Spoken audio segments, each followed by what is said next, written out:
Welcome to Scoop World Order. We have the greatest player in Ohio State history with us tonight. Orlando Pace is joining us. We're going to talk about Michigan. We're going to talk about Jim Harbaugh headed to the Chargers. We're going to talk about offensive line development, the state of the program. All of it is going on. It's going to be fantastic.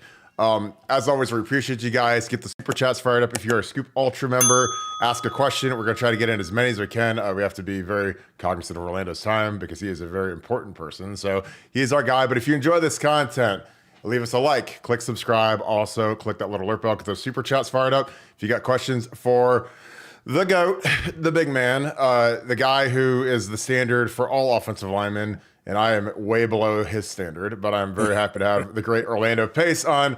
Orlando, how are you doing tonight?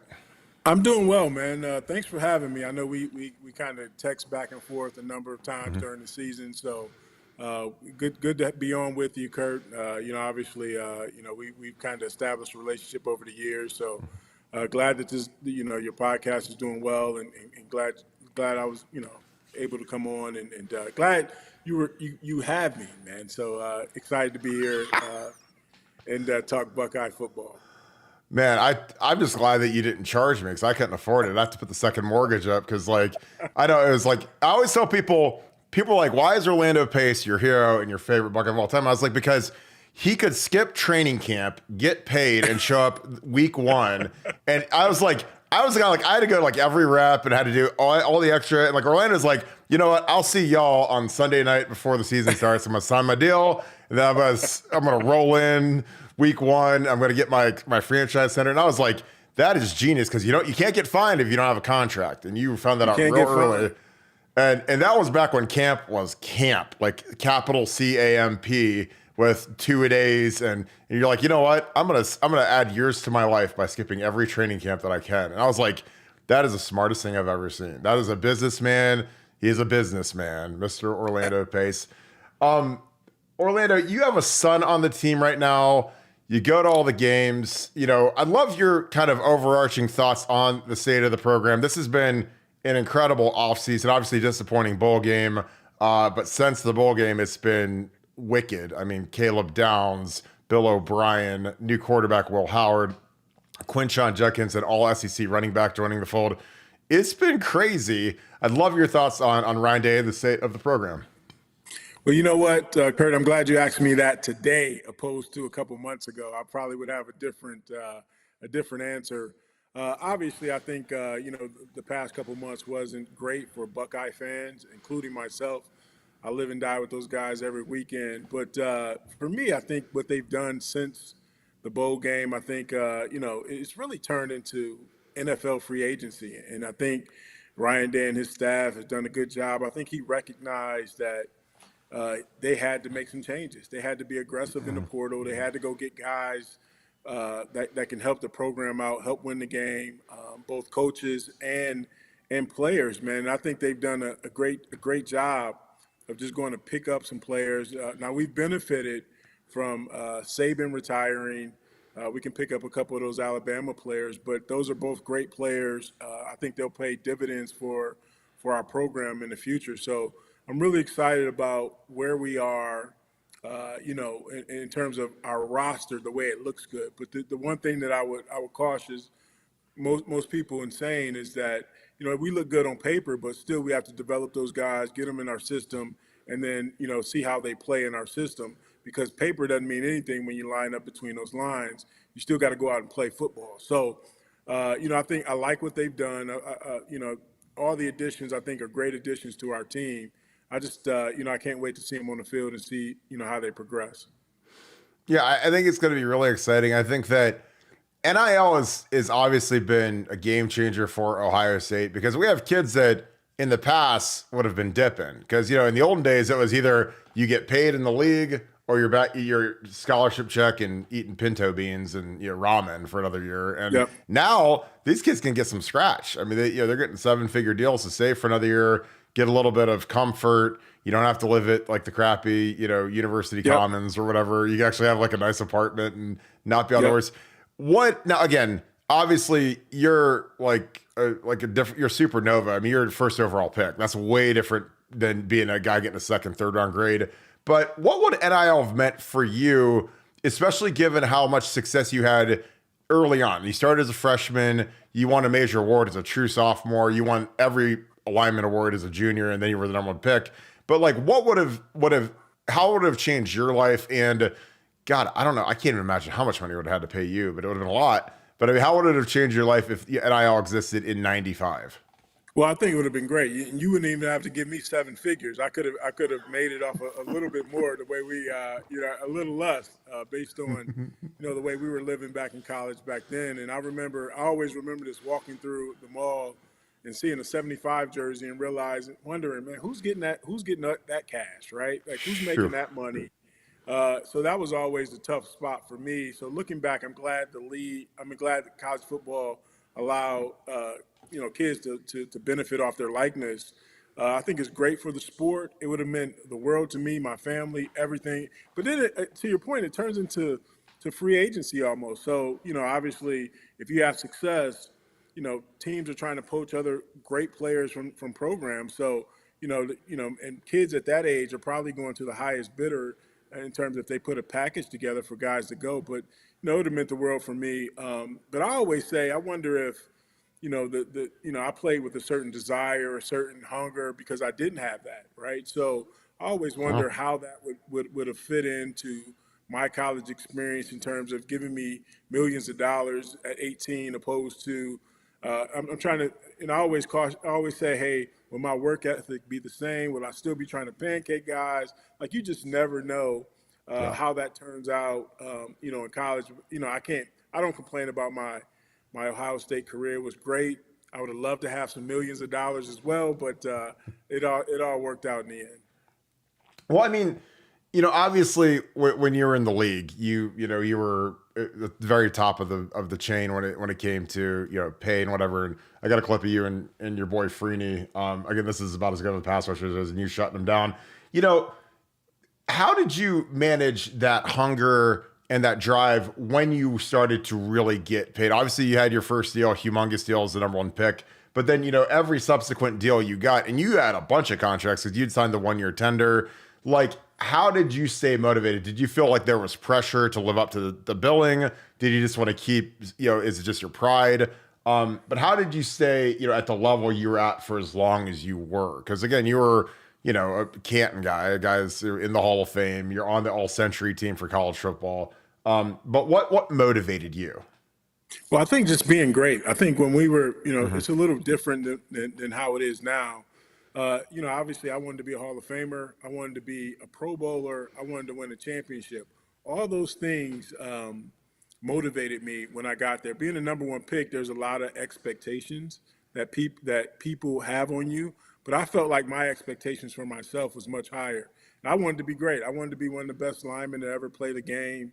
That had never changed. And one thing and I always tell kids this, if you handle what you're supposed to do on the field, I don't care if it's collegiate or pro, all those things are going to come. Money's going to come. Your contract's going to come.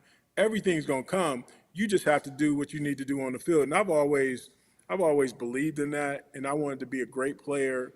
And I knew being a great player, then all those accolades, Hall of Fame, Pro Bowls, All Pros, all those will come if you just go out and handle your business on the field. And that was my mindset, that I always wanted to be the best. I wanted to be noted, as one of the best. I wanted my peers to respect who I was.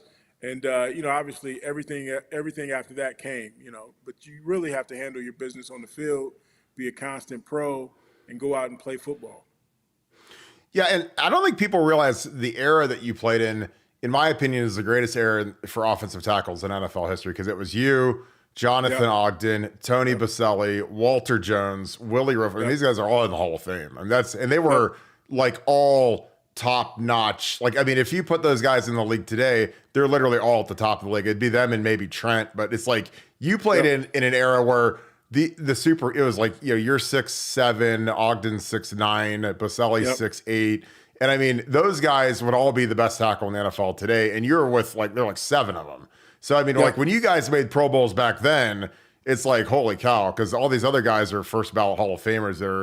Talk a little bit about that. Did that ever drive you, because again, everyone's always cognizant of of your peers and wanting to be recognized as first team all pro, which is literally the two best tackles in the NFL. How much did it drive you when you saw how elite these tackles were? Because those guys were the best of the best in the history of the game. Absolutely. We obviously we kind of look back on our careers.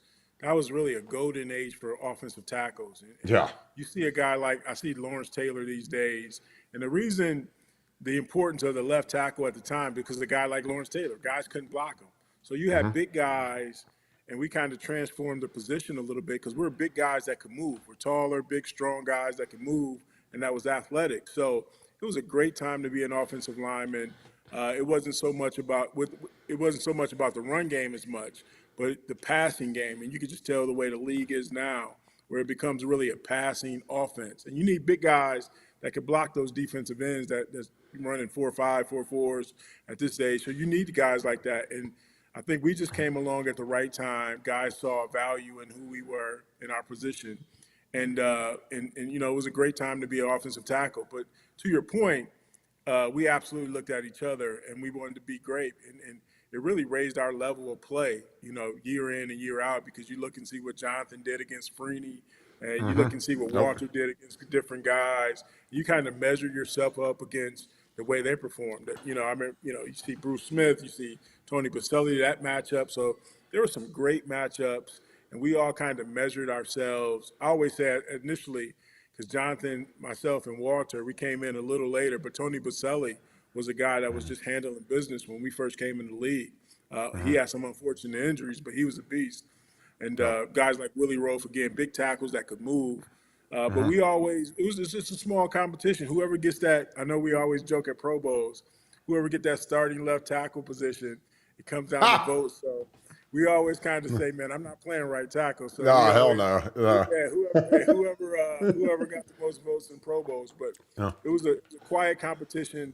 It was great because I think it raised everybody's level of play because everybody wanted to be the best at their position. Yeah, a question I always like to ask for guys like you is when you're studying film, like if you're getting ready for a common opponent of someone that maybe Jonathan Ogden played, is it better for you to study someone who has a similar body type to you, 6'7"? Because again, I'm 6'4", and I had to play tackle, and it's like I can go watch all the Jonathan Ogden I want. It'd be like me watching Shaq play basketball. Like I can't do any of the stuff that he does, so I got to do something that like little short arm dudes like me.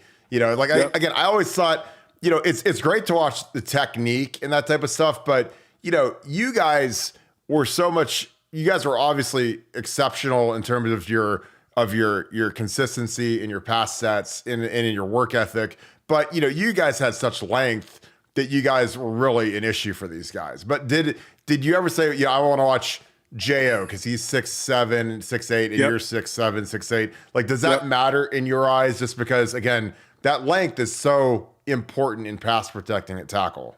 And it is, J.O. was a guy that we kind of watched. If we had similar opponents that we would face, I could just see how guys are either sizing him up or how they're playing him. But we all had strengths and weaknesses. Like I could never watch Walter, right? Walter's set was completely different than what I could do. So, right, we all had our strengths, our weaknesses. But Walter was a great player. But in terms of studying and how people attacked him versus how they attacked me was very different. So I always took defensive ends and defensive guys at face value because we're going to get their best shot no matter what, and they're going to try to expose some of our weaknesses. So, obviously I always looked at those guys and see what they did well and what they didn't do well and try to take advantage of that. But just in terms of different body types, to your point, obviously it was all different and people attack. And, it's kind of hard to watch what offensive tackles do because they have different body types. As you know, you're 6'4", I'm 6'7". Yep. Knee bender, not knee bender, that kind of thing, punch or set, all those different things. So, you just try to study your own game and that defensive guy you're facing that week. Yeah, I totally agree. We got a couple of really good questions in here. I'm going to knock a couple of these out. Larry Daniels, Scoop Ultra member, appreciate you, my man. Was there a memorable halftime speech while you were a Buckeye from a coach or a player? I will say the greatest pregame speech I ever heard was your boy Eddie. Eddie George was in our locker room for the 05 Michigan game. And, we had Tress, and I love Tress to death, but Eddie said the F word like 60 times in like 3 minutes, and it was awesome. And I'm like, because you don't like, I don't know Eddie like Eddie. Like, I mean, I've seen Eddie, and obviously Eddie's a legend and a Heisman guy, but he's always like well mannered and doing ballet and yoga, and so I never saw it, and I knew that he was a beast, but man, this speech was like it melted the walls. It was awesome, and Trust didn't say he said the F word like 3 times in 10 years that I knew him, and Eddie went crazy, and it was because people were talking trash. Who's on the field. They reminded him about his loss, and he went crazy. And we won the game, and I was like, "That is amazing. That was awesome." But like, was there ever a guy that would turn up at halftime or a coach at a moment like went nuts? Because again, it has to be authentic. It can't just be like some canned thing. Because a guy like you doesn't need motivated. No one's going to motivate you because you're already motivated. But did anybody ever bring it at halftime or in a pregame speech while you were a Buckeye? You know what? It was so many guys. We're such a talented team, and one thing that we always posed on our team, and it could be a variety of different guys that stand up at different times based on leadership or how they're feeling that time or motivation that we needed. But we would just go out and make it about us. And I don't know, I can't remember one guy that a locker room. I've been in so many locker rooms, man, and heard so many speeches. But we had some great guys. Eddie was a guy that was always fired up. To your point, I just remember him almost every game getting fired up for us to go out and really handle our business. Or if we get off to a slow start, he's always motivating or doing something that can kind of trigger guys and get them going a lot faster. So Eddie has always been a great leader, especially my time there at Ohio State. To your point, so that fiery speech that he probably gave you was something similar to how he was in the locker room, because sometimes he still thinks he can play. I loved it, man. I was like, this is amazing. I was like, because Trust didn't swear, man. So it's like when a guy swears like that, part of you is like, this is kind of hilarious because he's saying all these F-bombs in front of Trust. But then part of it is like, it was actually really good. Like, I was like, because you've sat there and heard bad speeches before, and you're like, damn, I wish I wouldn't. You're like, I wish I wouldn't have heard that. I got to put my headphones back on and re-listen to my song and just pretend I didn't hear that. And there ain't nothing worse than a bad pregame speech. Like, oh my god! I'm trying to tell you, man. I can't pick out the best pregame speech I've ever had, but I can pick out the worst one, man, for sure. And I knew trouble with the Rams when the punter got up and gave a speech. I was like, oh shit, we're in trouble. He's playing seven snaps today, and you're up there. God damn! Trying to motivate guys, though. He's reading the newspaper after the third period of practice. David Pinteric, thanks for the 50. Appreciate you, brother. Good evening, gentlemen. No question for me. Just thank you for Orlando being such a great Buckeye, being on the show with Kirk. I appreciate you, brother. This is a great question. This is one I'm going to send to all these young linemen at Ohio State. Orlando, what advice would you give a freshman lineman to succeed? And I watched a bunch of your interviews before I did this. I had to do my homework. You talked about Corey Stringer being a role model for you when you got to Ohio State. He's I believe he's a year older than you.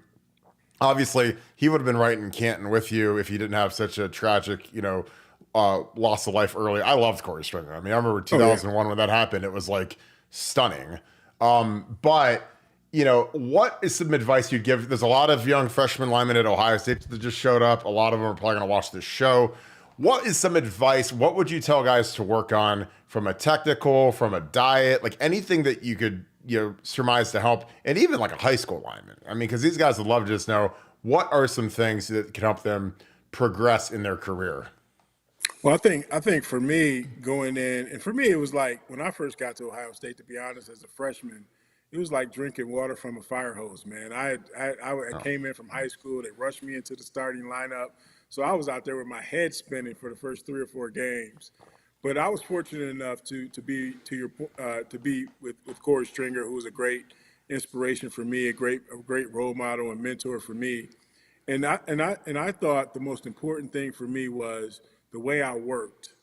Obviously you go in the locker room, you're young, you're a freshman, and guys will respect you based on how you work, right? And if you're a student of the game, and for me, I stayed after practice. I worked on my pass sets. I worked on my drive blocking. I worked on punches. I studied the game. I understood the game. And so never go in like you know it all. Obviously pick one guy out in the locker room that's worked. He's probably a junior or a senior that's been there for a couple years. and you get it, and you learn from those guys. I remember watching Corey pancake a guy and break his spirit, completely break his spirit, and that changed the way I looked at offensive line play for the rest of my career, because that guy did not want to play football anymore. And from that point on, I was like, hey man, I gotta go. I'm giving it my all. I'm about to try to pancake everybody that's in front of me, and that kind of happened. So I would just say, work on your craft. Understand that college football, if you're at the Ohio State University, it is a privilege to play, and you haven't arrived yet. No matter what NIL says, no matter what any of those things say, you still have to work on your craft. Footwork, athletic, get stronger. All those things come into play, and stay after practice, man, and work on your game, bro. If you really want to be a great player in the league, you really have to work on your skill set. It just can't be between the hours of meeting and practice and be done and go home. You still got to work on your game, and then be a student of the game, right? I think, go back and look at tape, study the things that you don't do well, study the things you do well, and then work on those throughout. And I always say footwork is everything for me. That's how I built my entire career.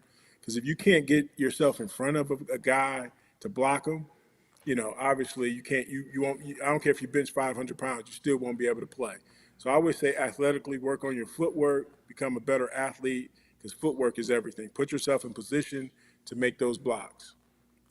How important is the consistency of your footwork from your vertical sets to, when you're doing a double team on like power and zone, but like especially like on a vertical set? Because I think that the great tackles are very consistent with their vertical sets. They look, obviously you have to mix it up sometimes, but if you're going against a speed demon and you got to get back there, like you can't be nervous. There's some guys that are laid out of their stance. We had our left tackle in the bowl game was late. He was laid out of the stance, gave a bad sack.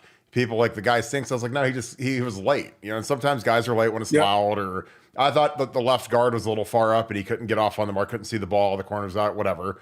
And some guys look at the DN, some guys I'd always look straight ahead and get the ball out of the corner of my eye, and as soon as it flinched, it was on. But, I just think that how much is the consistency of your footwork important for linemen? Because that's something that I always say this season. I'm like, look, you guys can all do it once, but you got to do it every time to be great. No, absolutely, man. And I used to work, it's funny, when I used to work a cone drill. Every time I would put my whenever I would set right to these cones, and I do it, and it sounds, repetition is everything, right? So I would do it every day after practice when I first got in the league, and that's just everything. Because when you get tired in the fourth quarter, obviously everybody's techniques goes to hell, and everybody can't do it. But if you constantly have this repetition, and not only pass sets and everything, right? Hand placement, everything. And I think you have greater success because of footwork and your consistency in your sets and your footwork and all those things. But to your point, when you get off late, the first thing you really learn as a freshman too is recovery. You got to learn how to recover. You know what I mean? You got to understand where that quarterback's setting up, and that's where that defensive end is going to. So you got to understand if you're going to be 5 yards, 7 yards, whatever that is, and you got to recover and you can get on that guy and don't let him touch your quarterback. Yeah, I totally agree. Another question, Dave Jack 8. Thanks for the 5. Appreciate you, brother.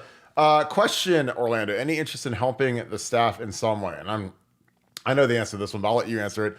With your son on the squad, again, I'm sure that you've been asked ad nauseum since you've retired, do you want to be a coach here and there? And I'm like, I mean, if I'm Orlando Pace, the last thing I want to do is go live in a staff room, be chained to a desk for 80 hours a week and recruit. But you can answer the question, because again, like I did that for 3 years and it's great. God bless them. But dude, I'm telling you, like you've earned your freedom by you putting your time in the league. You've made a fortune.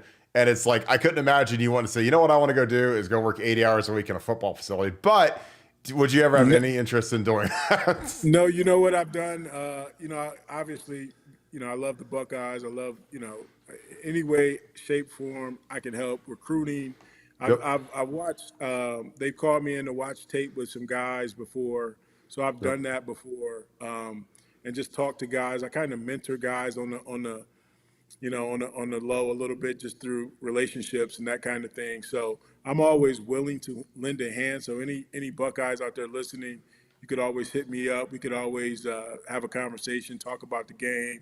I don't mind watching tape with guys because obviously I want guys to be better in the program. So anything I can do to help.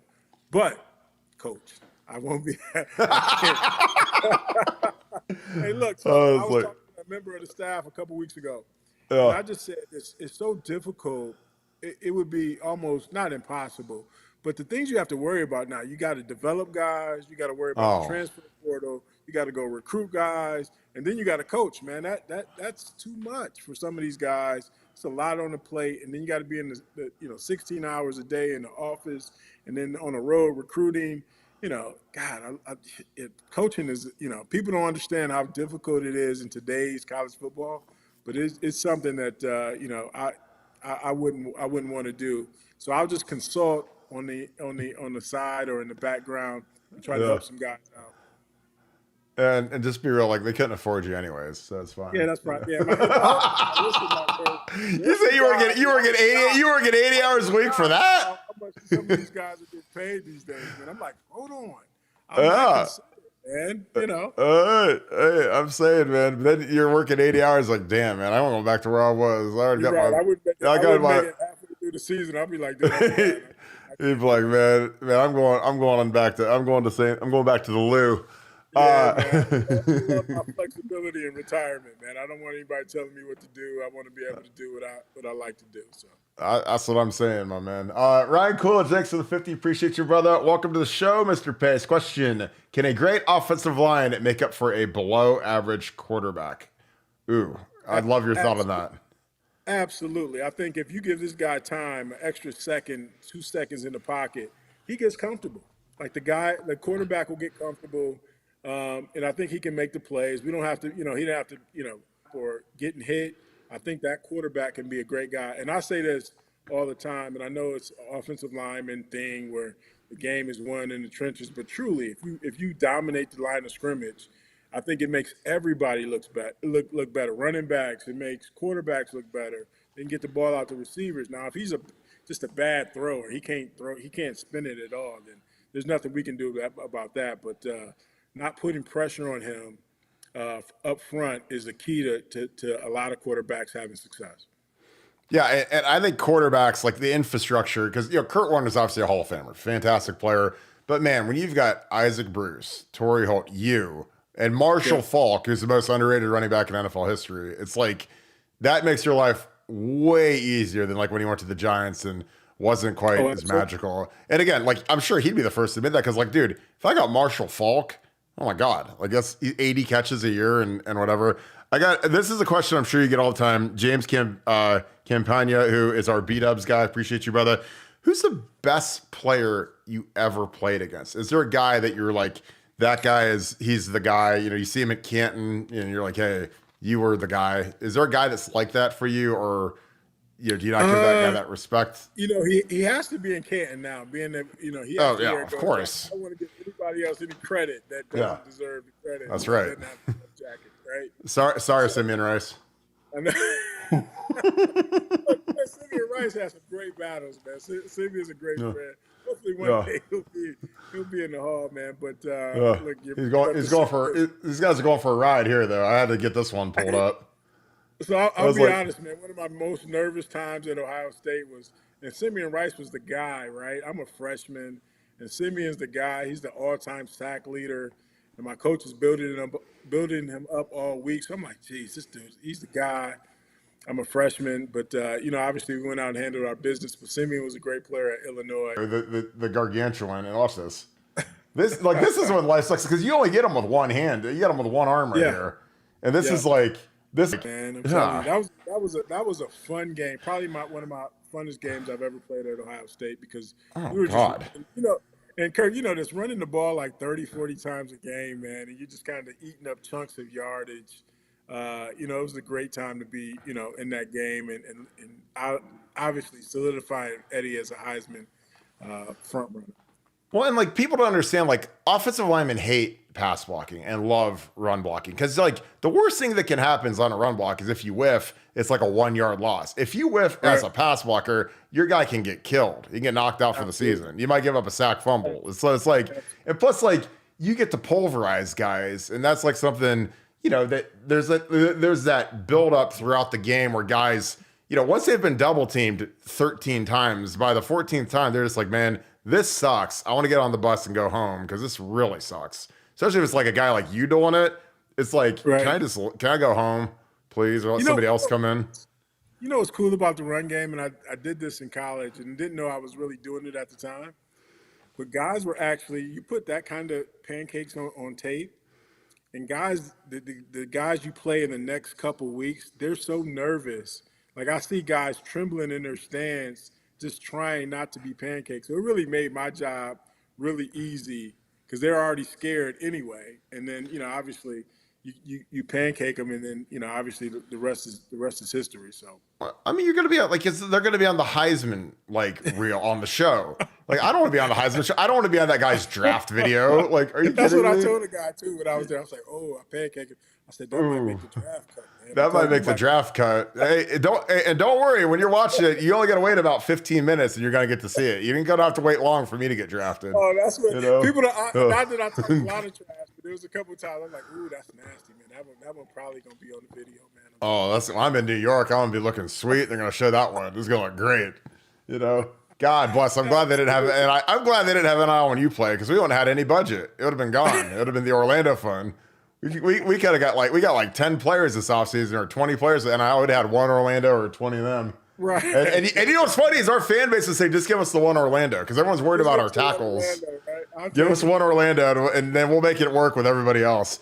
Give me the Marvin Harris potential deal that they were talking about a couple months ago, man. Give me that. Yeah, I mean that was like $8 million. I mean you could live off that. You could buy some syrup and some Bisquick. Paul Lewis, thanks for the 50. Mike Doss, what a true Buckeye, came back for a senior season, not for the money. In the day of NIL, they'll probably need another unicorn like him. Well, I think Mike was, he ended up being a second round pick. And again, it's every situation is unique because again, if you're like Marvin or like you, and you're like one overall, you can't go higher than one overall, and you're 20 years old. So like, you can't go higher than that. So again, like you'd be crazy. Like if your coach told you to stay, it'd be like malpractice in my opinion. But again, I just, like what you did, that's why I tell people like when we like argue who's the greatest player, I'm like, well, Orlando was only here 3 years. So if he had been here a fourth year, he'd have won like 3 Lombardis, 2 Outlands, probably won the Heisman his senior year. And again, like, but instead he went and got, the highest paid deal in the history of rookies. Cause when you're the number 1 pick, like you're going to get the next highest deal. I have got to go through this video with you. This is one of my favorite videos of all time.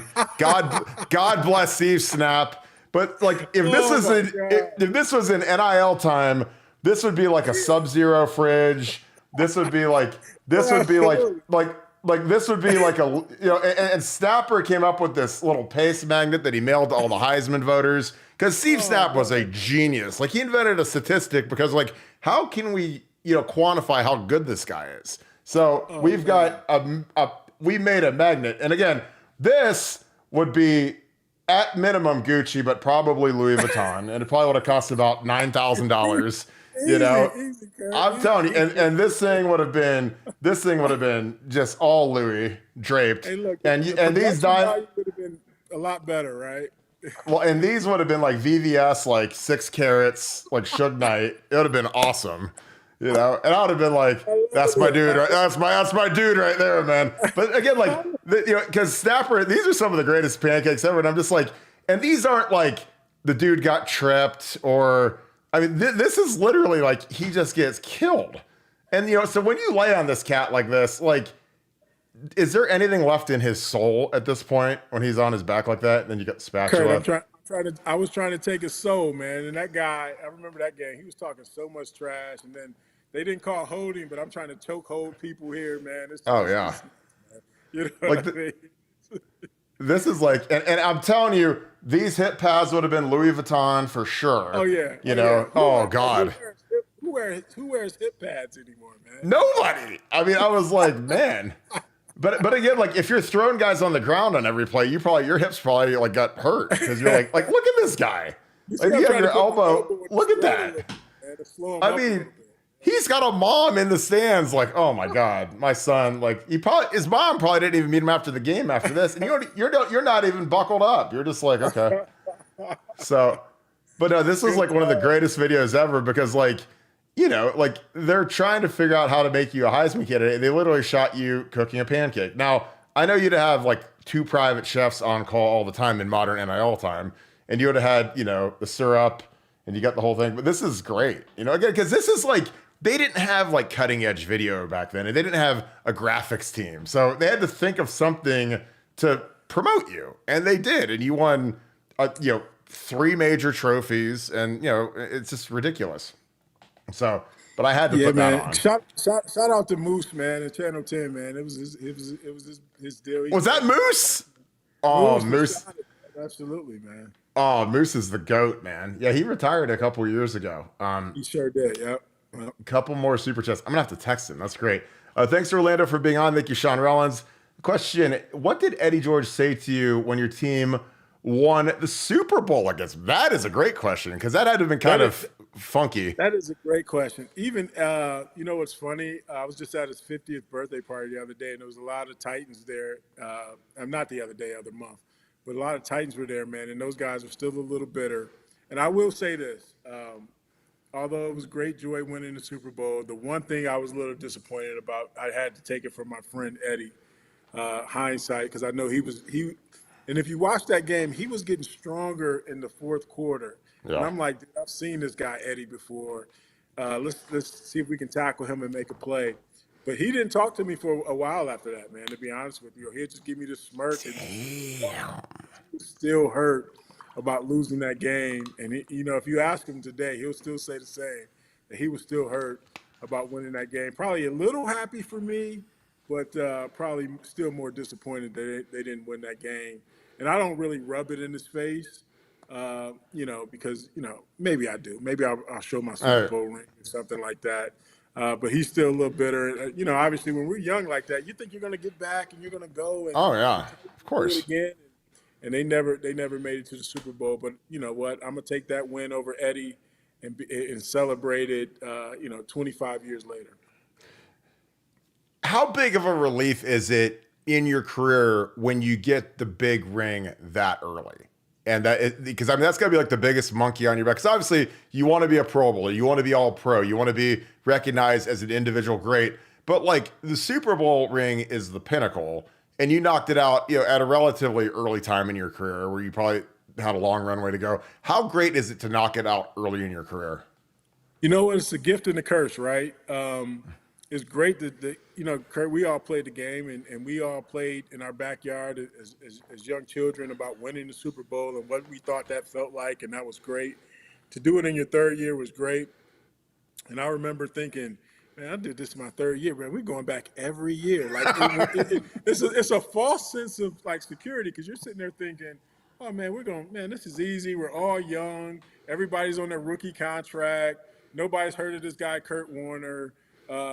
Torrey Holt. Nobody's heard of these guys. And, man, we're going to win this every year. And honestly, and you're sitting there thinking, man, we're going to at least win 2 or 3 championships. And we should have, but we didn't. So it makes you cherish the one that you had, the one we had in 1999, even more. So because, obviously, when you're young, man, this is easy. We're going to do it. And then, I went back to another one. We lost that one, but didn't get a chance to play in more than 2, so I'm fortunate. Yeah. Hey, getting that dub, can't ever take that one from you, dude. That's like, oh, absolutely. That's like one of those ones where like, no matter what you can say, you're a champion for the rest of your life. Absolutely. Yeah. Absolutely. Gio did it. 42. Thanks for the 5. Appreciate you, brother. No one should ever wear 75 at Ohio State ever again. I say that all the time. He is truly the GOAT. Good. I'm firing my campaign manager. Kurt, FYI, was my campaign manager for. Good. I deserve to be fired. I'm like, I can't get it. I cannot get it done. We tried to petition Gene and everybody. We need to retire that number. Kurt, where you at, man? Did you quit on me or what? I should have won the SID because I'd have gotten you the Heisman. Because you got to win the Heisman or you have to break the color barrier like Bill Willis. Those are the only numbers where you got retired. You got the Heisman winners and Bill Willis. So it's like, I've tried. I've at least said they shouldn't issue 75 to anybody, because there's people they issue number 10 because Denzel Burke's wearing Troy's number 10. They issue some of the numbers, but I'm like, like nobody should get to wear 75. Like they don't give 45 out. I mean, they haven't given That's that what I'm out since saying. Andy. Well, So, Casamore did get you know, 45 one time. yeah, but I mean, he's like the one guy since Archie retired, this has been gone. Right. But Right. Yeah, I that's don't my know. It's last like, request to Gene before he gets out of the building, man. oh, come on, Gene. We know you're tuned in right now, Gene. You got to be doing it. I'm telling you, you got to respect the O-line. Robert Russell next to the 5. Big O, Proud Sandusky Blue Streak here. Living Sebas now did a charity event with you and my guy Shank a couple years ago. Yeah, so talk a little bit about high school football. You came up in Sandusky. I have a theory with offensive linemen that a lot of big guys, and I'm not saying that you're like a mama's boy, but a lot of big guys don't like to go far from home. And so sometimes when people are like, why can't we get 5-star tackles? Why can't we get these guys from the South? And I'm like, well, if you look at Georgia's roster, a lot of their best players are from Georgia and South Carolina, where they've got dominant, coaching and playing. Texas has a lot of kids from Texas. Bama has a lot of kids from the South, Panhandle of Florida, Georgia, Bama, Louisiana, LSU, their D tackles that are ferocious are like Louisiana kids. So I've always had a theory, and there's been a drain of talent in Ohio in the last 25, 30 years. The population has moved south. So I don't think that there is nearly as many, big time players. I even look back to the 2002 class when we had Troy Smith, Maurice Claret, they're all in the same class. Like we had like 25 guys when I think 18 of them were Ohio kids, and AJ Hawk, Nick Mangold. These are like Pro Bowlers, Heisman winners, first round picks, all from Ohio. We don't have that anymore. We recruit nationally to fill the void with the lack of talent. Do you feel like there is something to bigger guys don't like to go from, because like receivers are flashy, they'll leave. We get a lot of kids from Miami up here that are playing here. But the big guys generally stay close to home. And again, I could be crazy, but I've been studying this for 20 years. And this is kind of, when you look at the Georgia roster and where are all their big guys from, they're all from Georgia. Was there something to that with you? And when you were getting recruited, was there a second place team, a third place team? And how far out were you willing to go? Because again, I know, you got mom at home. And again, getting her to games, if you go to USC or, wherever, Texas or wherever, it's like, it's a chore now because it's expensive to fly. It's a lot easier to gas up the car and head down the road from Sandusky to Columbus to watch the home games. And plus when your mom's in Sandusky, she can drive to Indiana, she can drive to Purdue, she can drive to Michigan State. So that, again, that's probably my favorite thing about NIL is you can take care of your family and you can pay for their travel and they don't have to schlep it, and they can get a nice hotel and whatever. But your thoughts on that, just the big person and, were you willing to leave Ohio potentially, or was it always locked in on Ohio State? You know what? I'll give you I'm not going to say, well, I was what they consider now maybe a 5-star when I was coming out of high of course. school. I could go anywhere. Like a 100-star. Okay. So I'll tell you my top 5 schools when I was coming out. It was Ohio State. It was that team up north, Michigan, Michigan State, USC, and Miami, University of Miami. Oh. So I took a trip. So I was in my list. I'm thinking, okay, maybe I can go away from home, right? But to your point, it did factor in that I wanted my parents to see me play. I wanted to see, so I was going to go somewhere in the Midwest. Although I took a trip down to Miami, and then I came up and took a trip to Ohio State. So I told Coach Cooper, hey, Coach, I'm coming here. I'm going to give you my verbal that I'm coming. And my next visit was to USC. I said, Coach, don't tell anybody, right? I'm committed to you guys. And obviously he knew I was going out to USC. He figured if I ever went out to USC, I may not come back to Ohio. So somehow the word got out that I had committed to Ohio State. And back then, a commit was a commit, right? You say you're going, that's what it is. USC heard that. They're like, hold on, we heard you committed to Ohio State. So if you come out here, we want you to commit to us before you even jump on a plane. So I'm like, oh, no, I'm good. But I was just taking a trip because at the time I had never been to California. I had never been to Florida. So I was like, hey, I'm going to Miami and I'm going out to California.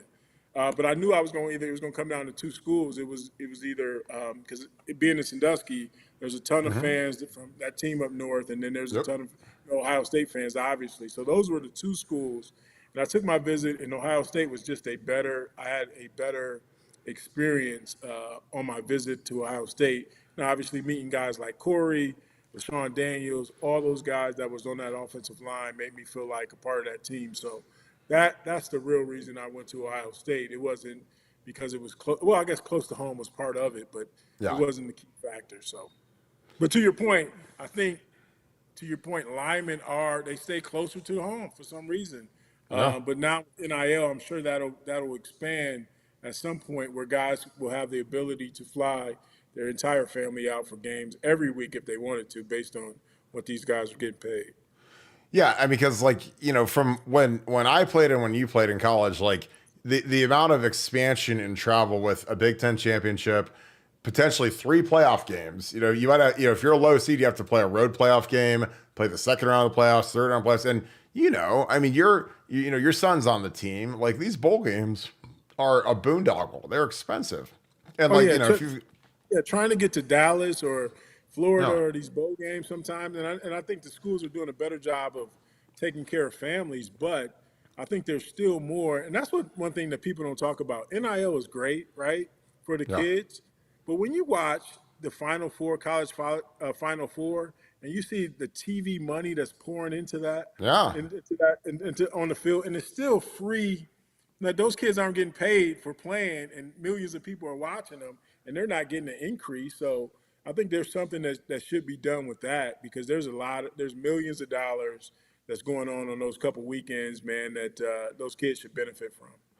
Well, yeah, like I mean, I tell people, I'm like, Lincoln Riley makes like $20 million a year right now coaching USC, and I'm like, you're telling me that Caleb Williams, the quarterback, isn't worth at least that, because again, like people show up to watch Orlando Pace and Eddie George and Caleb Downs and Marvin Harrison Jr., and those guys should be compensated. Again, like, Ryan Day does a great job, but he's making about $13 million a year right now.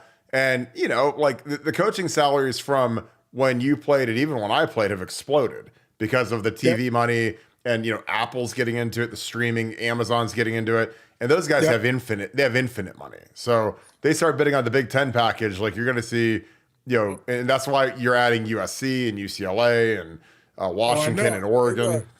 I didn't even have Peacock this year, and I wanted to watch the Buckeye game. I'm like, I had to fork over $4.99 just to subscribe to Peacock, man. So I get it. This is the big business of college football, man. And then watching the Ohio State women's basketball game the other day, they were saying that against Iowa, it was sold out, man. Yeah. So, that young lady should be getting, I'm sure she's profiting, but not as much as she probably could with her likeness. I mean, she's the biggest star in maybe the history of women's basketball because, I mean, she's selling out arenas that haven't sold out for the boys' games. So what I will say about the NIL that's great, that the female sports athletes can really benefit from it where they weren't before, but they are, getting obviously making money off their likeness, which is great for the sport, and I love that. Yeah, I love it too. Got another question. Paul Moss, thank you for the 50 great show, fellas. Orlando, can you speak about how much playing basketball contributed to your football game? I can remember watching you play in high school, hearing people gasp in awe when you dunked and flat out balled. Thank you. Yeah, the clips of you playing basketball are hilarious because people actually tried to shoot over you, and you just like, I was like, that was like I couldn't imagine like you in the post would just be like hell because you're so big and strong. Like I was like. Yeah, I'm playing against guys that's like 5'10", 6'1". Oh, God. It was fun. Before offensive tackle was really a thing, I thought it was a dream of mine. Honestly, I thought I was going to be Michael Jordan like every other kid in the world. Yeah. I wanted to be a basketball player because you never got any, awards or, anything for playing offensive tackle. It wasn't a fun position. It wasn't a sexy position. So you can go score some baskets, dunk on some people, do some things like that. Was always fun. So that was one of my first loves, playing basketball. And the game was easier when you're 6'7", playing against guys at 6'1", 6'2". No, it's the clips are always hilarious because there are some floating around on YouTube. Mike Gillickson, thank you for the 5. Again, people love wearing 75 in your honor. I get this all the time. Retire 75. I know I'm fired. Orlando already fired me on the show, so that's great. Again, we did the D-line thing. You said Bruce Smith. Was there anybody there probably wasn't anybody in college. I mean, Simeon Rice is probably the highest rated guy that you went against in college, outside of if you want to give Vrabel some flowers. But like once you Yeah. get to the league, man, it's about guys that are in Canton. So Bruce Smith is, I mean, he's Yeah. at the very top of the food chain when it talks about the greatest Yep. pass rushers of all time. But I will say, in the pros, everybody's good. Like people don't realize this how difficult it is to even make it to the National Football League. So when you get there, like in college, you may have a couple off Saturdays where you just dominate guys, and guys can't play or whatever it might be. But in the league, everybody's good, man. That Yeah. second, third defensive end coming in, he's still trying to feed his family. So he's gonna give you every single thing he has. Well, and like the problem with like you is like you're the mountain. So if they beat you, then Yeah, they're yeah, getting they're getting paid. And I mean, I'm talking about like when you're in college, when you're in the league. If that second guy comes in and he can get around you and touch the quarterback, that is like that. He's sending that on his free agency reel to every team in the universe and saying, "Hey, this is what I can do. You guys need to pay me." Now I'm on his draft highlight. I'm on this highlight clip. Exactly. Like I mean, because that's the problem is like when you're the man, you gotta. I mean, because again, like you obviously were always on point and on tilt, and ready to go. But it's like these guys, if they can get around you, it's like the highlight of their career. Absolutely. We got a kid who's committing on Saturday. A kid named Carter Lowe. I'm just gonna run his film because I'd love to get kind of your thoughts on him. He's a big, angular kid, really good kid from Toledo. What are some things that you look for? Again, I'm not saying that you're in evaluation mode, coaching mode, but like for a young lineman, when you watch film, just taking a little quick look at it, what are some things that you like to see from young linemen? Obviously, you need the requisite size. He's a 6'6" tackle. He's a left tackle. What are some things you like to see on film from young linemen if you're looking at him, evaluating him? Can he play? Is it ankle flexibility? Is it, what are some things you look at? You know what? Does he have any wasted footwork? You know how guys do false steps, Yes. Or he doesn't have false. If his footwork is solid and strong, good hand placement. Guys don't want to put their hands up. Is his footwork clean? And I know at high school you don't really get coached that way because I was just a bigger kid, just out there, just doing whatever I did. Sometimes the coaching, you don't get the coaching you need. But I always look at like wasted motion. Is he a knee bender? Can he bend his knees? To your point, ankle flex, can he flex his ankle? And does he have a mean streak? Is he dominating guys that he should be dominating? Is he finishing blocks? Because that's a lost art of offensive line, in my opinion, these days. Is guys they're just blocking two guys, right? They're not really trying to impose their will on that man as much. Does he have a nasty mean streak, right? So we have to look at all those things. But most importantly, can he move, and does he move with some power? Now, that's a great block right there, right? So he's supposed to dominate the people that he's dominating. But, it's unfair because we're watching this highlight, and it's called a highlight for a reason, right? So we're seeing all his great blocks. But, to be 6'6", does he use his hands well, placement, and is his footwork where it needs to be? And like when you're watching a young kid, a high school kid, how much, again, and this is just you putting on your, you're an offensive line savant hat. How much of it is I'm evaluating raw ability and I could coach that up? Because again, these guys are generally, and these guys are well coached, but they're being coached by guys that are history teachers. They're not full-time college coaches, full-time NFL coaches. And again, high school coaches are the salt of the earth. So this is not a slant on them, but they work two jobs. It's hard, and they only have so many hours on the field. So you really can only develop high school kids so much. And again, there's some programs like my high school coach was as good of a line coach as I ever had, and it was fantastic. But you're limited to how much you can work with these guys. How much is it? When you look at a kid like Carter Lowe, big kid, you see some finishing, you see him dominating kids that are probably a little smaller than him, but that's good because you got to dominate the kids they put in front of you. You can't be taking it easy on them. But how much of it is, I'm looking at just athletic traits versus finished product. Again, I think you kind of get what I'm getting at. Like, because I'm sure you came into the league and you were obviously much more polished than most tackles, but I'm sure that there were guys that they brought in, drafted, whatever, and you're like, okay, this guy's got some traits, but he really needs to work on this, his hands, his feet, his consistency. How much of it is, just getting into like a good system and getting developed versus, this guy can do it or can't do it? Yeah, I think it's because the one thing you can't teach is size. The kid's 6'6". He's going to grow into his body, so you have to understand that part of it. He's going to grow into who he is. Athletically, can he move is the key. And I think when you're evaluating these guys, you got to put them with the right coach too. So many kids are being, obviously they don't have great careers because they're not coached by the right style of coach. If you got a guy, if this kid can't, if he can't, if you got a hard ass or somebody that's on him constantly, that's kind of beating him up a little bit, just kind of, just on him constantly, he may not respond to that type of coaching. So you got to be ready to develop, take time with guys, understand where his weaknesses are and where his strengths are, and work with him and develop them, right? But when you see 6'6", 300 pounds, that is a great frame to work from the offensive standpoint. And all you got to do is kind of, tweak some things in his game, and he'll be fine. It's not he just needs to get with the right staff that can develop him the right way. Yeah, I totally agree. We got another super chat on here. Ryan Coolidge, thanks for the 20. What current head coach, Ohio State or otherwise, would you like to play for? Ryan Day, Urban Meyer, Tress. Obviously, you played for Coop. Earl Bruce. Is there any coach that you're like, man, I'd love to play for that guy at some point when you followed the program? Needless to say, let me say I like all those guys, right? Yep. But even and Coach Coop, he's my coach all the way. But who I really respected, and not that I didn't. Let me preface it because when I say that, I don't want to say I'm disrespecting or didn't like anybody else. But I thought Coach Tress was just a great guy, man. Class act, through and through. Obviously the way he handled his business, didn't like the way he exited. I thought they could have did better by him on the exit.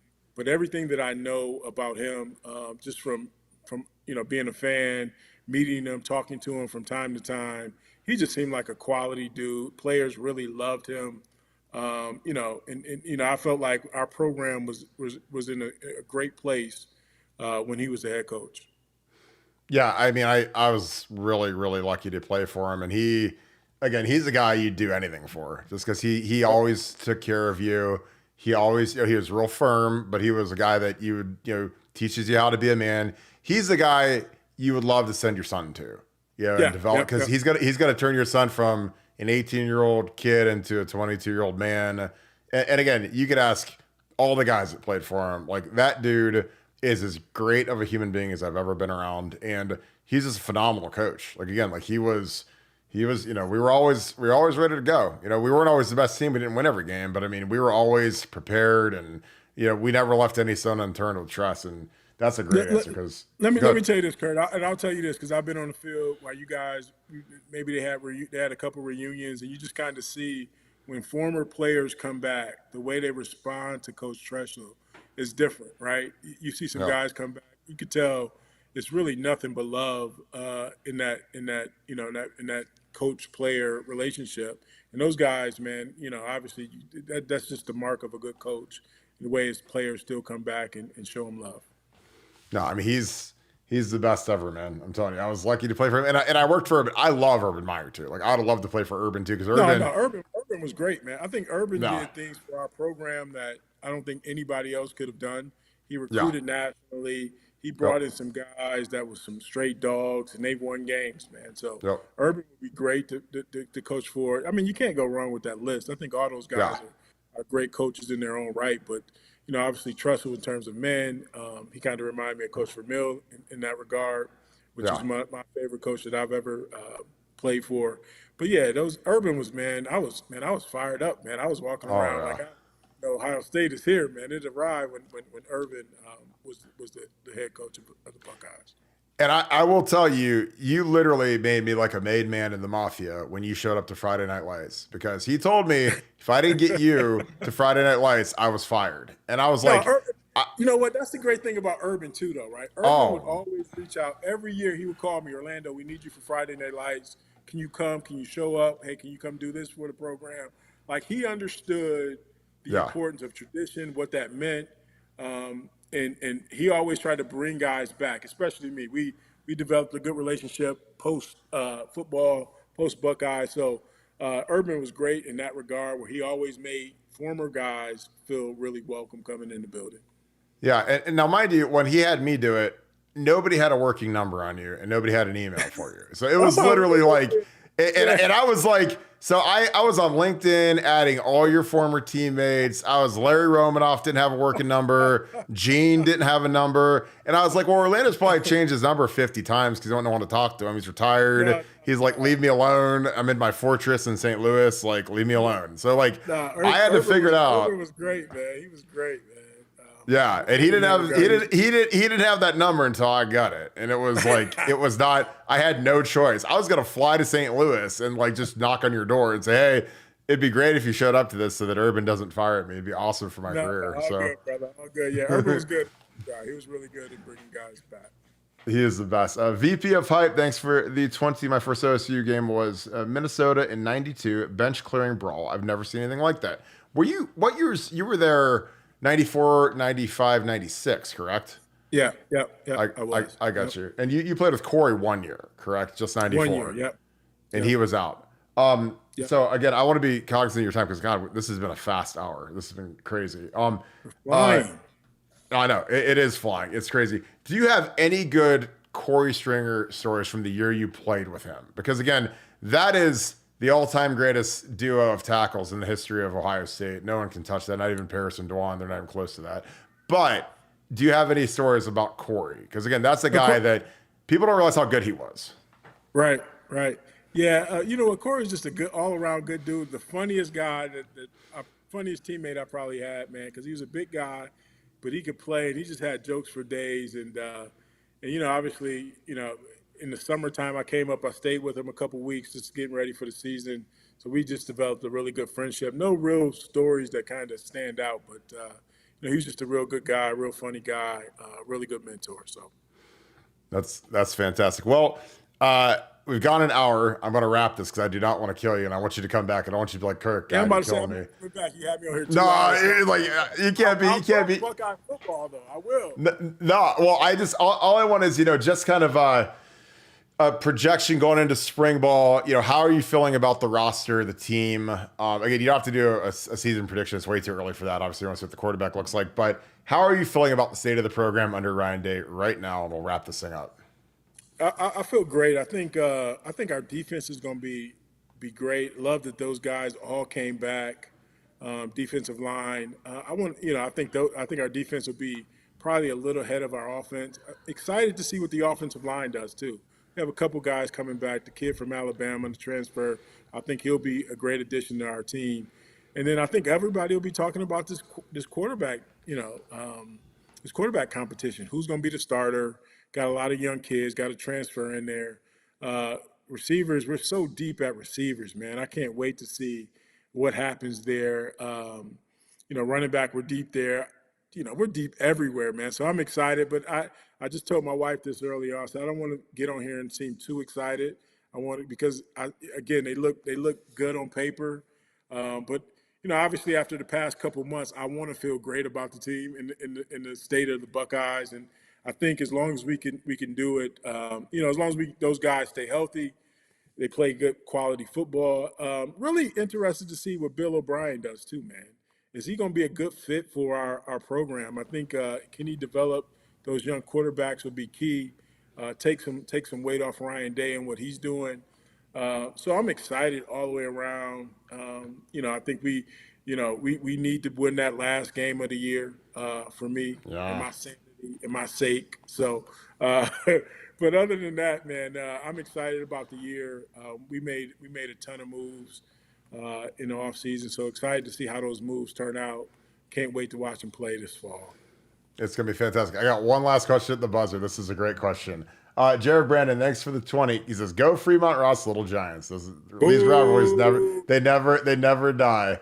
They never die. I think Sandusky's owned the Giants forever. I hope your son has experienced Cedar Point. Of course, you're from Sandusky. Oh, yeah. I'm surprised they haven't named a roller coaster after you yet. You know? Not yet. We're working on it, man. What are we doing? They call it the death. It'd be like just getting pancaked. You get thrown on the ground and concussed, and there you go. And I know what the answer is going to be. My question, and this is a great question, Jared, is turf or real grass? I know exactly where this is going to go. You know this. You already know. Man. If you're old enough to ever play on that AstroTurf, you will never see turf again. God.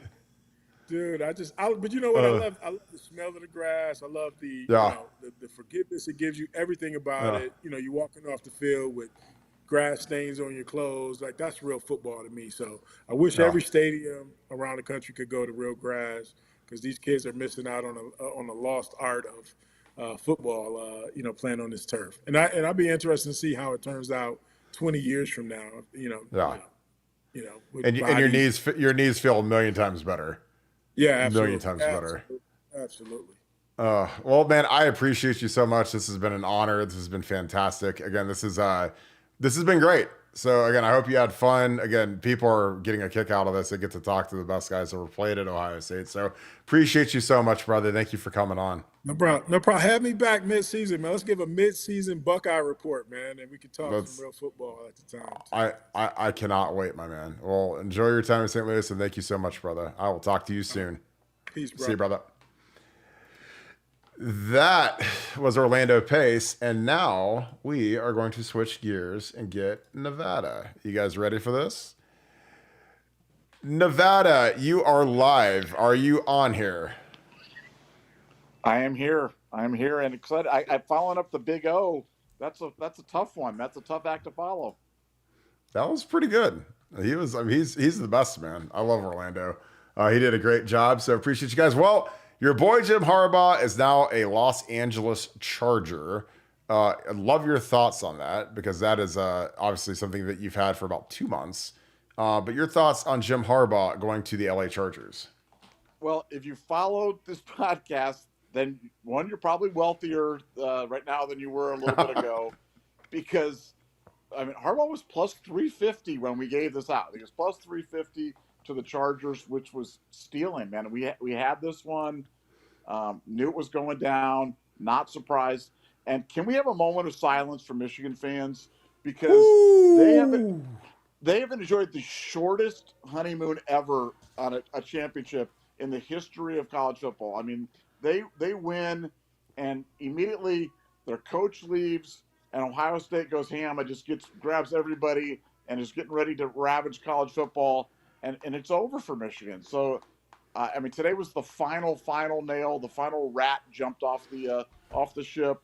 Everything from here is downhill, and it's great, Michigan. It was a great little run for you. You had a little bit of fun for a few months, but now it's all over. And get ready to get violated for the rest of your time as a fan. You go back to being irrelevant. So, yeah, I got to take a victory lap on this one, because this was a good one. I had really good info on this one. Gave it out, and it cashed. So, yeah, very, very happy. And Nevadabuck as well. This makes up for some of Nevadabuck's bad bets, because this one's Nevadabuck's. My kids can now come out of community college and maybe go to not out of a JUCO, but maybe like a Cal Poly or something like that. We can do that. Well, and the interesting thing now, and again, this would be shocking if this went down, but the transfer portal is now open for Michigan to lose players, because again, imagine they're going to make Sharon Moore the acting head coach, but how hard do you think they're going to get hit with the portal losses, Nevada? Well, that's a great question. The question is really where they're going to go, and who do you really want? From Ohio State standpoint, maybe the defensive line help, maybe. I'm not sure where else you go there. So I just don't know. Again, if you're a Michigan player right now, Harbaugh's gone. You know that the NCAA is coming down to wield the hammer. We'll see what happens. That's going to be very interesting. They were so senior, heavy this year. They've got a couple guys you might want, the Will Johnson type stuff, but it's like, I don't know. I'm really not sure who I'd want off that roster. And frankly, I'm going to be really honest. I want them all just to rot up there, and just so when they come down to Columbus next year, that we just beat the heck out of them. If they come, great. If they left, great. I just want them. I can't wait for them to line up against us in Columbus this year, because that's going to be glorious. Well, I would take the tight end in a heartbeat, and I'd take 55 their D tackle in a heartbeat. Colson Loveland is a really good player, but obviously that's just pie in the sky. But yeah, I think him and Graham, again, we had that in the chat, is perfect. And you guys get the super chats fired up for Nevada. Any questions on what's going on? Team workouts are in full effect. We're going to get a report on that in the next few days, see how the guys are doing. A lot of young guys tested out well initially. I think that some of these guys are going to be playing early. But Nevada, the buzz around Ohio State is palpable. Paul Feinbaum came out and said that they are the preseason #1 team today.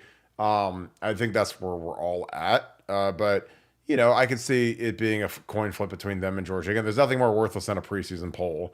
But do you believe that Ohio State will be the preseason #1, and how close to unanimous do you believe it would be? I think it's going to be pretty close to the unanimous. And in terms of the preseason, like the early returns and some of the incoming kids, you guys remember when we gave you the news on Marvin Harrison Jr., where we're like, this guy is NFL ready. I think he'd done 15 reps at 225 as an incoming freshman, which is some insane number for a wide receiver. J.J. Smith is testing similarly, just off the charts good. So when we talk about comparisons between him, when we talk about him being a Marmaduke, when him being Julio Jones, or whoever you can think of in terms of the big, angular, fast, just can do it all, Calvin Johnson types of wide receivers, that's who J.J. Smith is. And the testing is kind of bearing that out right now. We know he can play football. We know he was really fast. We know he was really strong, but he's all of that and more. And he's been a guy that's been a not a surprise, but just a great confirmation, through early testing. Has been Edric Houston, another guy that's just been terrific. James Peoples, another guy. This incoming class is going to be really, really special. You can tell already that they've come in. They're all about business. It's a large class. It's a large group that they brought in almost 20 guys, and Ohio State's primed. To have that many guys coming in early for 2024 on top of all the guys returning, it's literally like getting an extra class in early. So you're going to have able, ready bodies ready to go that are at least acclimated to college life. But J.J. Smith is the truth, and he's going to show it this fall for the Buckeyes. Yeah, I totally agree. I think that James Peoples is a guy that I think a lot of people are sleeping on. Obviously, with getting Quinshawn in here, it's it's a lot of mouths to feed in that running back room. But James Peoples is a freak, and he is a great kid, massive upside, kind of like Ezekiel. But I love everything about that kid. And the more I watch his tape, the more I love him. I'm actually going to just throw his tape on just to get excited. His high school tape's incredible. Tora, you're the best, my man. Tora was holding it down, man. He's moderating. He is running the show. He is basically the king of the chat room now because he is our moderator and he is killing it. So appreciate you, brother, holding it down. Thank you for the 20, Kirk. My brother, awesome show tonight. What a week. He just keeps getting better and better. Also, love and respect to the big homie. Nevadabuck. Buckeye Scoop is the place where we be winners, and we keep winning all day, every day. Dude, I appreciate you so much. You're killing it in the chat. I was watching it, and I was trying to get as many Scoop Ultra questions answered as I could. I think I got all of them, so appreciate you guys bringing the heat with some fantastic questions for Orlando. Again, Orlando is the greatest player in Ohio State history in my estimation, and what an incredible person to interview about the state of the program. Had great things to say about what's going on, and it was just fantastic to talk to him. Keith Dennison, thank you for the 5. Kirk, after playing at Ohio State, how does the program treat you since graduating? Do you get any perks like use of the weight room, free tickets, etc.? There's some, you can work out at the Woody sometimes if you want, but it was always kind of like one of those things where me and like some of the older guys would kind of make fun of the guys that were just kind of hanging on at the weight room. It's kind of douchey to like be like, cause it's kind of like one of those things where, it would be like for a lot of you, if you went and worked out at your high school still or something, or you like wore your Letterman coat to your high school football games still, like when you're 40 years old. Like I've got 3 kids, I work 2 jobs. I live 40 minutes from the Woody Hayes. I have basically all my workout equipment at my house now just to maximize efficiency. Cause guys, I podcast for 2 hours a day. I work all day. I Buckeye Scoop all afternoon. So I don't really have time to go down and just loiter around the Woody Hayes. But the tickets thing, if there's one thing that you'll know about Ohio State, they don't give you anything for free, and I tell people, I was like, look, as soon as they figure out a way to charge for oxygen in the stadium, they're going to do it. So like there are no free tickets. There's no free gear. There's none of that. But again, I love Ohio State. Ohio State has given me everything. I have 2 degrees from Ohio State. I have a Buckeye tree next to the stadium with my name on it. So I love Ohio State. But Ohio State is very much a for-profit entity. So they do not give you anything for free if you're a former player. But again, they've got bills to pay, and it's never been more expensive to run an athletic department than right now. But that is a great question because people hit me up all the time and ask if I have tickets or can I get tickets. And I'm like, and I literally just type back Ticketmaster.com. That's where I get my tickets, just like everybody else. So, Nevada, that you're a donor. You've given a lot of money to Ohio State.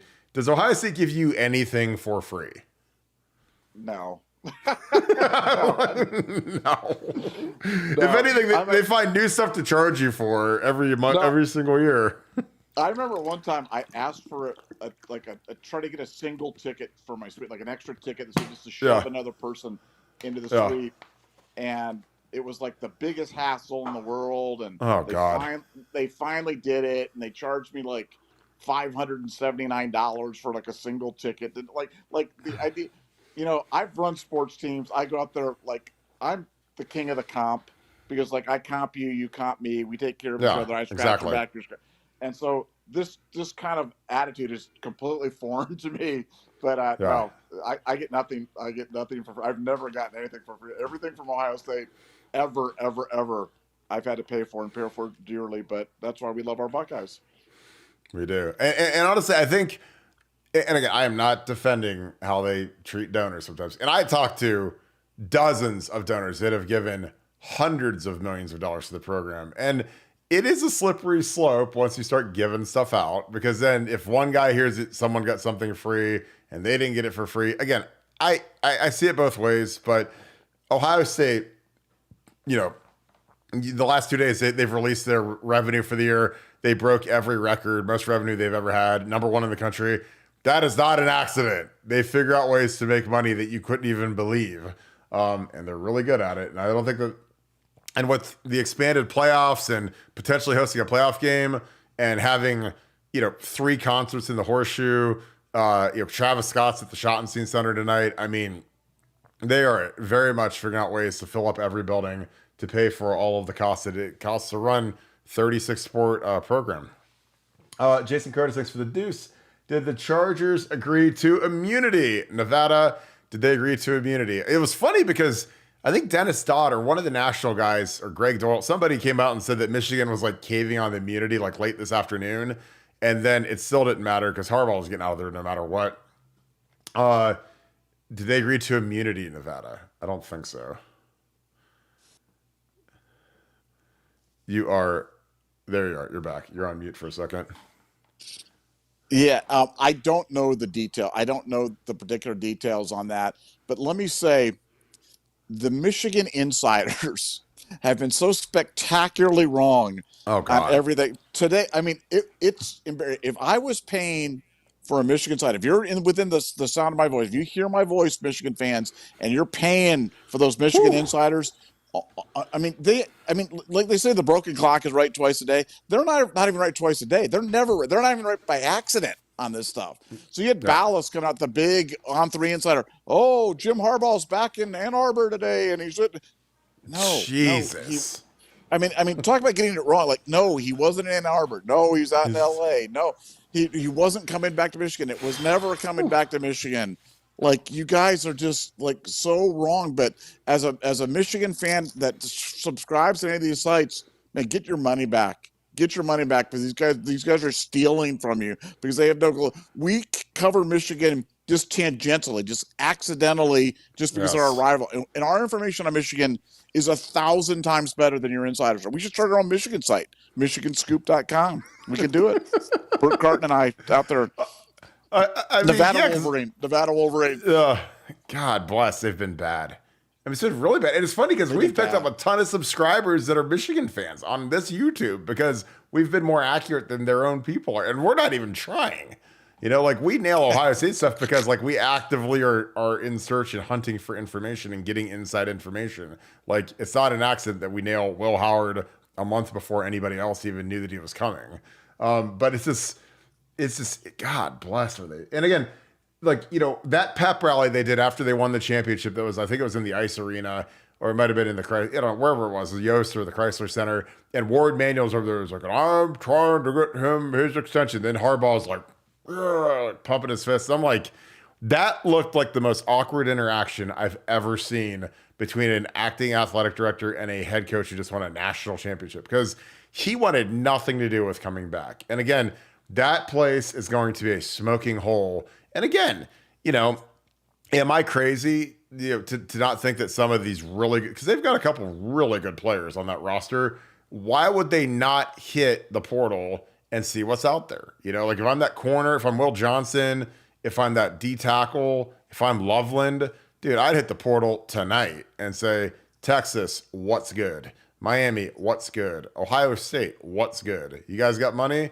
I'd take all those guys. Now, Will Johnson doesn't really fix it if we got so many good corners, but I'd take that tight end in a heartbeat, and that D tackle, because that's a position of need. So again, Deborah Sobel, thank you for being a Scoop Ultra member. Appreciate you, and thank you for the 5. Hairball flees the cheaters up north and never looks back. Couldn't more be caught up in the cheating. That's what I keep saying. Shout out to Tora for kicking out the trolls. Tora is the GOAT. He is going to be the first member of the Buckeye Scoop Hall of Fame. There's a lot of you guys that are in the running, but Tora is going to be our initial member, so we're going to get that all doctored up. Tora has been killing the game, so thank you, brother. Nevada, Sherrod Moore seems like he's solid money to be the next head coach, but like, how is he not as complicit as Harbaugh when he's calling the plays and he's getting all of the smoke, from Connor Stallions? Yeah, I mean, their defense to the NCAA and to the Big Ten is that Stallions didn't tell him how they were getting it. He was claiming he was getting it from watching the television broadcast, as preposterous as that is, and we know how preposterous that is, but he's just going to claim that that's what he was doing, and he didn't do anything illegal, and they didn't know, and they just thought he was a savant that could go out there and pick things. He was Rain Man and could pick stuff up. But no, will they ultimately be able to tie it directly to Strong? I don't know. I haven't heard that yet, but the NCAA is digging, and we should all know here in like this next 60 to 90 days. But I mean, what a Harbaugh thing to do. Comes to Michigan, is just getting his arse kicked by Ohio State, and they were bad, legit bad. And when they tapped out, when they literally quit the game during the COVID year and wouldn't play us, and then they start cheating. They literally just started cheating to maintain relevance. They got back on a roll. He wins a title, and then he bolts to the NFL and leaves Michigan a smoking hole. It's just such a Michigan man thing to do. And for Michigan people, you really have to ask, was it all worth it? I mean, I think to them it was, because they're so morally bankrupt. But like, was it really worth it to completely destroy any type of image of your football program that people had out there? And what do you have? Like, this tainted championship.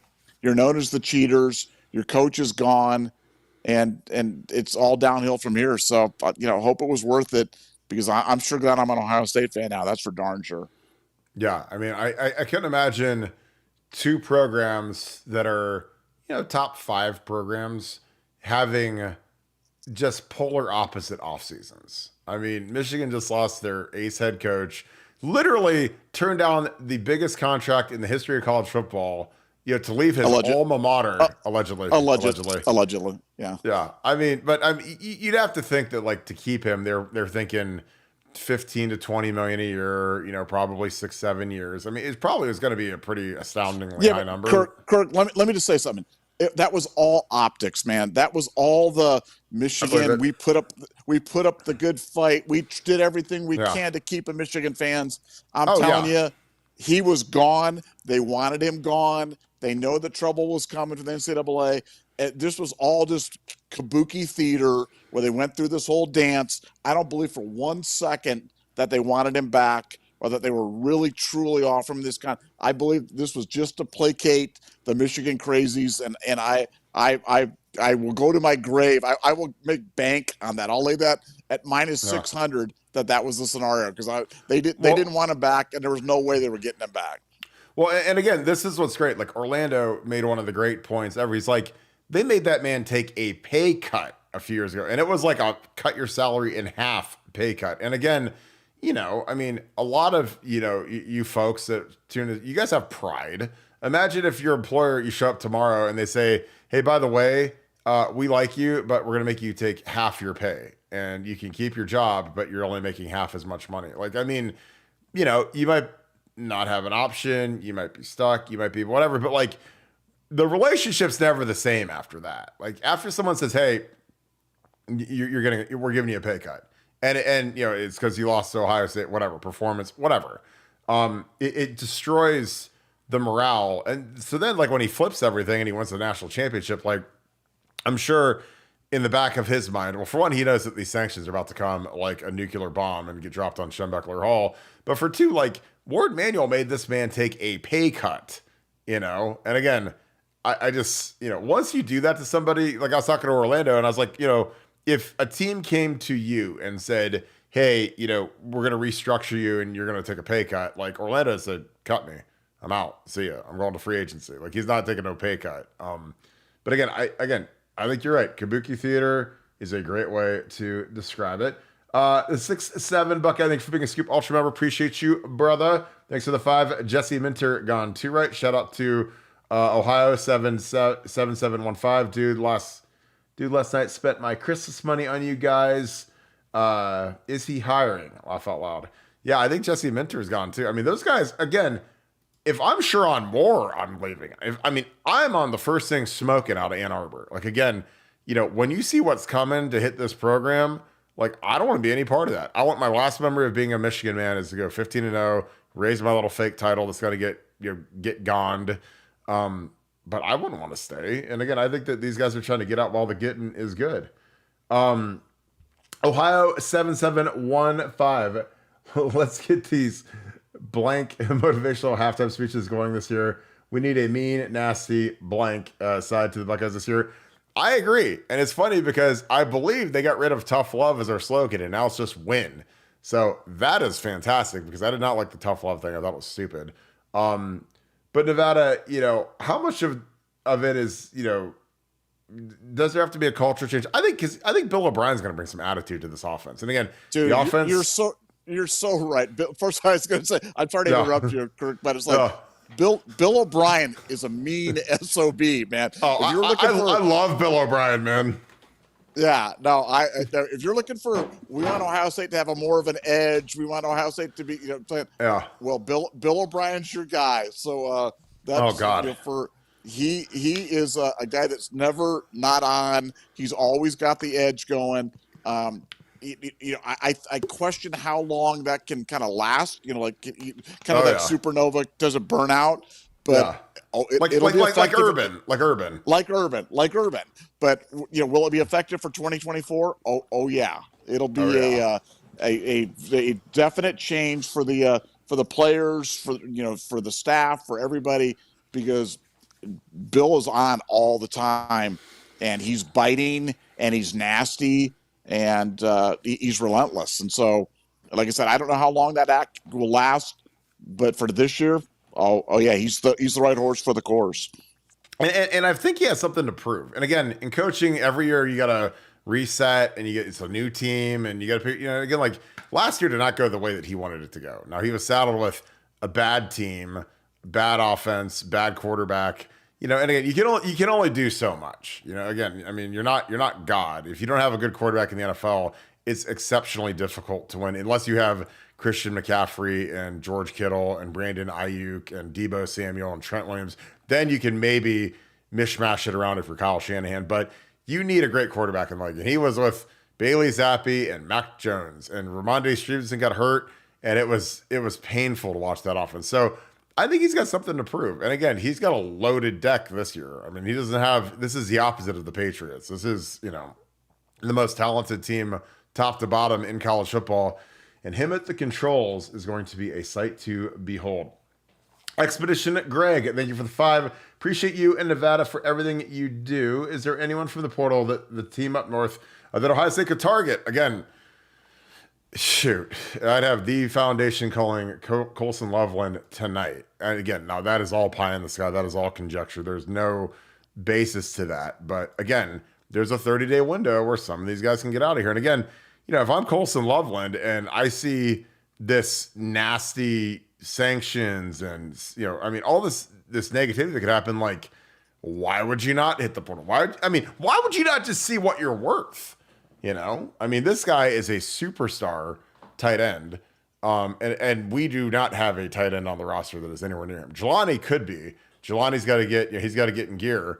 But, if I'm Colson Loveland, I'm checking out. Mason Graham, the D tackle, he would be an unbelievable. Now, is there any shot these guys come to Ohio State? No. But again, did I think we were going to get Caleb Downs over Georgia? I felt like we had a good shot. I knew we were throwing the bag at him. And I know that our defense is is spectacular. And I knew that he was comfortable here and he liked it up here. So we had a puncher's chance and we knocked it out. So, hey, with the way this offseason is rolling, like nothing would surprise me at this point. Nevada, your thoughts on Colson Loveland, Mason Graham? I don't know if there's, again, these guys are going to have a 30-day window. I think it's going to be really fun to see if any of these guys hit, because there's going to be some kids that hit the portal. This is how it is naturally when these coaches leave. But are there any guys that you would want from Michigan's roster? Well, no, for sure, there's guys that you'd want. It's just a matter of, is it realistic? Given the amount of animus between Ohio State players and Michigan players or stuff, other than the Bourne situation, there just hasn't been much of that kind of going back and forth before. So I'd have to really question if something like this could happen. But like you said, in this offseason, 2024 for the Buckeyes, I don't think any Ohio State fan would count them out on any player at any time, given the kind of role that we're on right now. So, but we're going to be monitoring that one closely. So I guarantee we'll have more updates over the next 24, 48, 72 hours to see if there's any Michigan players kind of hunting around, because we'll know if they stick their heads up. We'll know for sure, and we'll give it to you here. Yeah, and like the Bourne situation was just so unique because Justin wanted to come to Ohio State. But obviously, Mike Bourne, who is one of the, he's a monster business guy, great guy, love Mike to death. He played for Bo Schembechler, and when word got back to Bo that, how could you ever let your son go to Ohio State when you're a Michigan man and blah, blah, blah. And so he told Justin, I'll buy you a brand new, F-250, brand new, so an $80,000 truck for an 18-year-old kid if you go to Michigan. And Justin's like, that's amazing. I'll do that. Go play for the Go Blue and do whatever. But and again, Michigan was a much different situation under Lloyd Carr than it was under obviously Rich Rod. So when that happened, for the good of the order and for the good of the family business, like Justin decided, I'm out of here. This place sucks. And he came down here, and we got Zach and we got Jacoby, and the rest is history. And those guys have made a fortune with the they sold grass groomers, and then they've got their dumpster business, and they've done fantastic as a family in Columbus. And again, smartest thing they ever did is come back here, and Zach had a great career. Jacoby was fantastic, won a national championship. So, but that's just such a weird, unique situation. But it's good fodder for Buckeye fans because they eat that up that we took a Michigan guy and turned him into an Ohio State guy. Ohio 7715, appreciate you, brother. Thank you, Tim67 Buckeye. Paying it forward is what life's about. Appreciate you guys. Again, this has been a fantastic run. The channel's growing like crazy. Just a blast every night. Again, even with Orlando going for an hour, I was like, let's get Nevada on here and just keep cranking for a little bit. A lot of stuff going on in college football, so we're going to talk about that. Ian Bates, thank you for the 5. This is a good point. Go watch tape on Felix Jones and McFadden together at Arkansas. That's what you're about to see with Trey and Quinshawn. I'm not sure people realize that.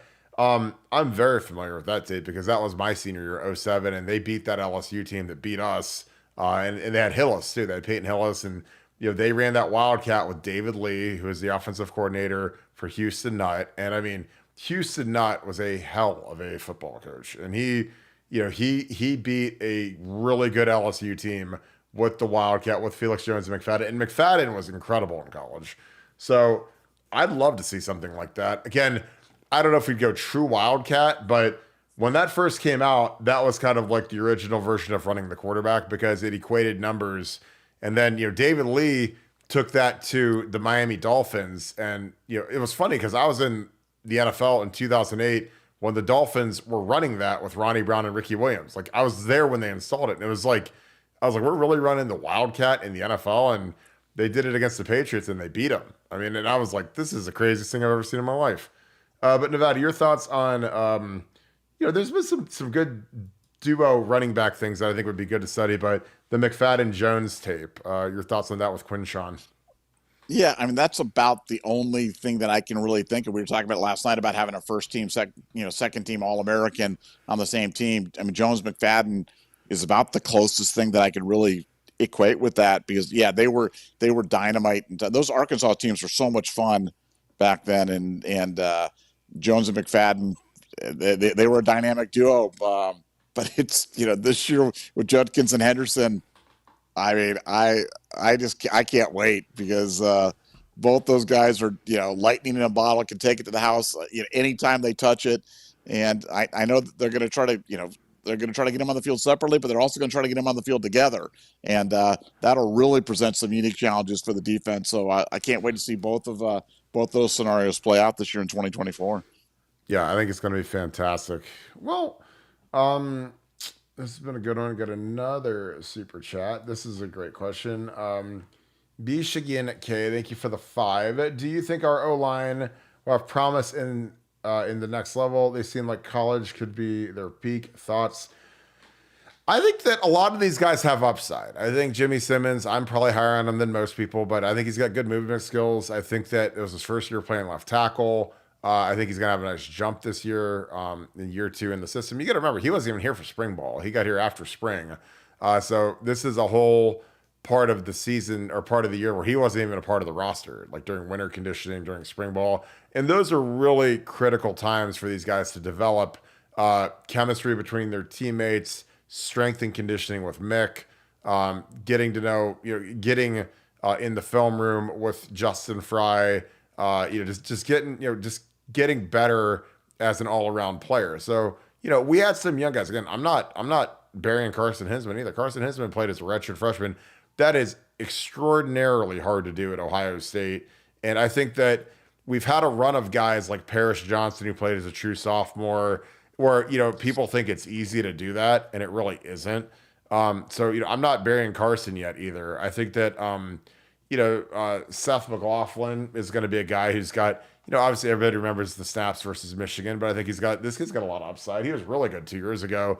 A little erratic with the snaps, but again, you can get that all fixed and ironed out. And the biggest question to me is, can we find a right tackle that can pass protect to the degree that you feel comfortable leaving someone out on an island and moving Josh Fryer to right guard? That is by far my biggest question. Or can none of the guys, and I'm talking Luke Montgomery, George Fitzpatrick, Tigra, whoever else you want to throw out at right tackle, Zen Mikulski, can any of those guys be consistently good enough at right tackle and pass protection to keep Josh in there? Because otherwise you have to keep Josh at right tackle because he's an above average pass blocker. He's not an NFL tackle, but if you're in a pinch and you need put a gun to my head and say, Kirk, we got to play a right tackle today, I'm playing Josh out there and figuring out the guard because guard is just much easier to play than tackle from a pass protection standpoint. But again, I think that I think that these guys all getting Donnie back was huge. Getting Seth at center is huge.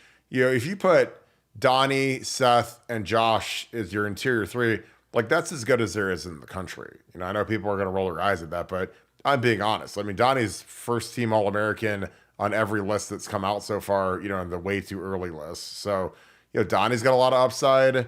I think that, he's got another level he can get to, and I'm hoping that he develops into the player that, he needs to be a dominating butt kicker, because with his talent and his strength, he should be just a dominant player. And he wasn't that last year, but he's a really good player, but he needs to be dominant as an interior guy, and help out Josh Simmons, to take him to another level. That's a great question. Michael Ospek, appreciate you. Outstanding show. Congratulations. Question for Nevada. Has this year been challenging gathering information for the Scoop family? I don't think so, but your thoughts, Nevada? No, this has been one of our best. The best ever. I'm like, the best. Yeah. It's really been great, and that's we kind of have pivoted when we formed the site. We kind of pivoted away from recruiting coverage and have pivoted really to inside information, expansion coverage, conference coverage, inside information, the stuff that we felt that was more relevant and less volatile than recruiting. And it's really paid off big because we've invested huge in those areas. And for us, it's been a banner year, but people know, because people that are on the site know, because they know the information they get, kind of the quality, the volume of the information they're getting. It's really never been better. So it's a good time to be in business, and it's a good time to be a member because the information is definitely flowing. Yeah, it's been a blast being on Buckeye Scoop. So I'm just telling you, like, we've never had better sources. I mean, it's almost like you just gotta keep your foot on the accelerator and keep grinding. But it's just telling you, like, the inside information is flowing, and there's a lot of people that really like what we do. They want to help. Our site is at a peak right now, and we're going to keep it like that. Our podcasts have been incredible. So, it's one of those deals where, we know what people want, and we have to feed the beast, and it's fun to feed the beast. Dick Buck, thank you for the deuce.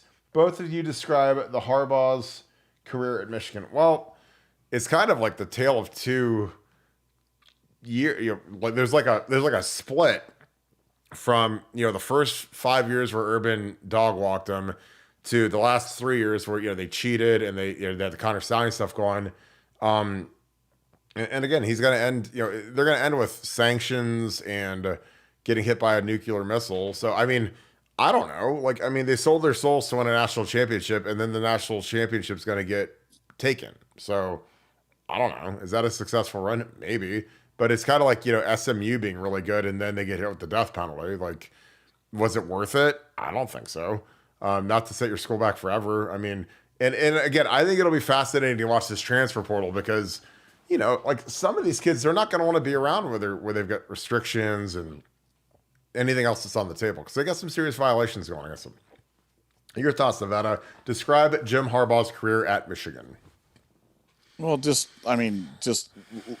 loser, desperate, cheater, quitter. I mean, that's really the way that I kind of, that's kind of the thing. And that's where he's at. I mean, it's so obvious they were so bad the COVID year, so remarkably bad that they tapped out from playing Ohio State because they knew that they would, and they might have lost that game by 60 or 70 points that day. And they tap out, and then all of a sudden, like magic, they get better. And that is just not how the game works. You don't get better just magically without and with no recruiting class. They didn't have anybody come in, everything just got better. It was just what happened. They started cheating. That's what happened. They started cheating, and for them, they were able to develop some momentum over the past couple of years with the full aid of cheating. And this year they caught a down year in college football. They caught Ohio State at home. If that game's in Columbus, I'm not winning that game. It just happened to be that the game was in Ann Arbor, which is a tough place to play. They caught an Alabama team that's not a great Alabama team, not one of the classic Alabama teams, and a weak Washington team, and they won a national championship that's going to be vacated. So, and they forever have tarnished Michigan football. Michigan football, it's like Penn State. When you think about Penn State football, tell me you're not thinking about Joe Paterno, Jerry Sandusky, the shower stuff. I mean, that will forever be their legacy. Well, with Michigan, it's going to be cheating. Everybody's going to think about them as the cheaters. So was it worth it? Nah, not even close. Not to me. Yeah, I totally agree on that. Well, it's been a good show. It's been a long show, but it's been a really good show. Nevada, let's wrap this thing up. Any final thoughts? Jim Harbaugh to the Chargers, Michigan in shambles. Bucks are in the middle of workouts. Final thoughts on the day.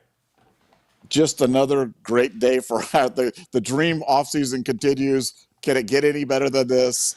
And one little thing you can do to help us out, you see that like button, the little thumbs up, hit that like button. It helps other people find this channel, this podcast. As Kirk said, we're growing. But you hitting that like button helps people have this thing referred to them. So, thanks in advance for all your support of Buckeye Scoop, this channel, and go Bucks, and God bless everybody.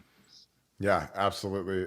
Again, Appreciate you guys kicking it with us. This is a great night for Buckeye Scoop. Great night for all of you guys. Thank you guys for always kicking it with us. Again, you guys make the show. You guys are the reason why we're successful, because you guys tune in and you guys are awesome. So thank you for the generosity with the super chats. Thank you for showing so much love to Orlando Pace. Thank you to Orlando Pace. Again, I just texted him and said he was fantastic. So hopefully we'll get him back on around the season. But again, appreciate you guys and your patronage of the channel. If you enjoy this content, please leave us a like, click subscribe. Also click the little alert bell so you get an alert when we go live, so you guys never miss a live show.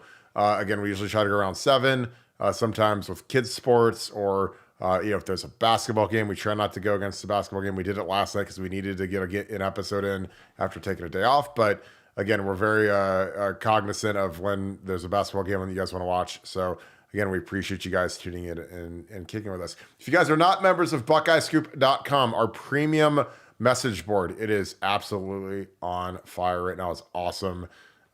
Just nonstop information. We've got really good stuff popping over the next few days. So consider joining BuckeyeScoop.com, because it is an absolute blast to be a part of. The best community there is for Ohio State sports, and just fantastic people all through it. And I think you guys will love it. So again, thank you guys so much. Thank you, Buckeye Nation. Thank you, Buckeye Scoop family. I really hope you guys have a great rest of your night. I really hope you guys enjoyed this episode. So thank you for tuning in and kicking it. Leave us click that like button as you take off. And I hope you guys have a great night. Go Bucks.